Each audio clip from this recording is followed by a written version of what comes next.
उधार की बहू। दिखावा बहुत ही खराब बीमारी है। कहते हैं ना, जिसे दिखावे की बीमारी लग जाती है उसका कहीं कोई गुजारा नहीं है। एक दिन राधा पड़ोसी से कहती है वो क्या है ना, मेरी बहन आ रही है आज शाम को 2 घंटे के लिए।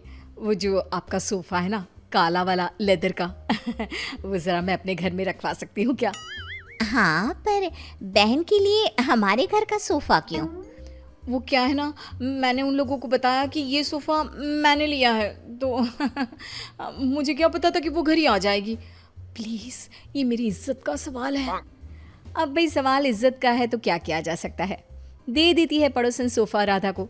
लेकिन सोफ़ा देते वक्त देखिए राधा जी, ये सोफ़ा मैं आपको सिर्फ 2 घंटे के लिए दे रही हूँ, लेकिन इसे गंदा ना होने दे। और हाँ, बच्चे बैठे तो संभल कर, ज़रा सी नुकीली चीज़ लगी नहीं तो सोफ़ा ख़त्म। अरे कैसी बात कर रही हैं, कैसी बात कर रही हैं आप? दूसरों की चीज़ों को कैसे संभाला जाता है अच्छे से जानती हूँ मैं। हाँ। खैर, दिखावे के लिए ही सही सोफ़ा पहुँच जाता है राधा के घर और शाम को आ जाती है बहन। मासी मासी कैसी है आप? वाओ, कितना प्यारा सोफ़ा है। वाओ, ये तो बिल्कुल फिल्मों जैसा है। ये बोलकर बच्चे सोफे पर कूदने लगते हैं कि राधा, अरे नहीं नहीं नहीं, सोफे पर मत कूदो ना बेटा, ना ना ना। राधा की बहन समीरा बोल पड़ती है, वाह दीदी वाह, ये सही है। मेरा बेटा थोड़ी देर खेल भी नहीं सकता क्या? अरे नहीं नहीं, वो बात क्या है ना कि सोफा थोड़ा थोड़ा क्या राधा, कहाँ से आया ये सोफा? क्या बात है दीदी, जीजा जी को बताए बिना सोफ़ा खरीद लिया क्या? वो क्या है ना, मैं जा रही थी धनिया खरीदने, रास्ते में मुझे ये सोफा अच्छा लगा तो मैंने खरीद लिया। वाह दीदी, ये तो लाखों का लग रहा है। राधा तो अब अपनी तड़ी में आ जाती है। लाख? लाख क्या अमाउंट है मेरे लिए?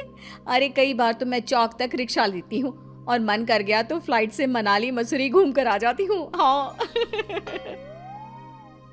देखो, देख रहे हो मेरी दीदी के पास कितना पैसा है? जीजा जी कितना पैसा कमाते हैं कि लेने निकलती है 10 रुपए का धनिया और ले आती है लाख रुपए का सोफा। तभी पीछे से कुछ फटने की आवाज आती है। माँ। अरे अरे अरे, क्या हो गया बच्चा? सभी देखते हैं कि बच्चा जमीन पर गिरा होता है और उसके हाथ में सोफे का कपड़ा होता है। बच्चे ने सोफा फाड़ दिया होता है, जिसे देखते ही राधा बौखला जाती है। अरे ये क्या कर दिया? राधा को तो न जाने क्या हो जाता है, वो जोर जोर से रोने लगती है। अरे क्या हो गया? फट गया तो दूसरा ले लेना, फिर कभी मिर्ची धनिया लेने निकले तब ले लेना। क्या समीरा, कैसी है तुम्हारी दीदी? इतनी छोटी सी चीज के लिए ऐसे रो रही है जैसे खुद खरीदा सोफा नहीं, पर हम लोगों को दिखाने के लिए पड़ोसी से मांग लाई हो वो सोफा फटा हो। समीरा, क्या सच्ची? हाँ, वैसे मुझे याद आ रहा है, पड़ोसी के घर थोड़ी देर पहले ही ये सोफा उतारा जा रहा था। वैसे दीदी ये कर सकती है, उनसे यही उम्मीद है। लेकिन दीदी, ये तो मैं थी, आपकी छोटी बहन। मुझसे दिखावा करने की क्या जरूरत थी? मुझे माफ कर दे, मैं आपसे किसी का सामान लेकर नहीं आऊंगी। अरे अगली बार की छोड़ो, इस बार का क्या करेंगे? ये सोफा कैसे? जीजा जी, मैंने फैशन डिजाइनिंग का कोर्स किया है, मैं सोफा अभी ठीक कर देती हूँ। पता भी नहीं चलेगा कि ये कभी फटा भी था। बस फिर क्या था, समीरा सोफा ठीक कर देती है। सोफा पड़ोसन के घर चला जाता है, उसे कुछ पता नहीं चलता और राधा कान पकड़ती है कि वो अब से किसी का कुछ भी उधार नहीं लेगी। लेकिन फिर एक दिन राधा की सहेली, यार राधा, कितना वक्त हो गया, हम लोगों ने बात भी नहीं की, कैसी है तू? मैं तो मस्त हूँ, तू बता क्या चल रहा है, कहाँ घूम रही है? अरे कुछ नहीं, बहुत समय हो गया था तो सोचा तुझसे मिलने आओ। तो खाना बना लेना, मैं और मेरी ननद आएंगे खाने पर। और हाँ, मेरी ननद ना बहुत बड़े घर की है, तो थोड़ा स्टेटस देख लेना। हाँ। अरे कैसी बात कर दी, वो तो तू ना भी बोलती ना तो मेरा स्टेटस खुद बोलता। वैसे भी यार, मैं बहुत रईस हूँ। हाँ, तूने मेरे सोशल मीडिया नहीं देखे क्या? अब क्या था, राधा के घर उसकी सहेली आ रही थी, तो जो वो दिखावे वाला कीड़ा था ना, फिर से उछाले मारने लगता है। राधा किचन में जाती है जहाँ पर हाय रे, मेरे पास तो ये सिंपल सा डिनर सेट है। अब कैसे मैं उसे अपना हाई प्रोफाइल वाला स्टेटस दिखाऊंगी।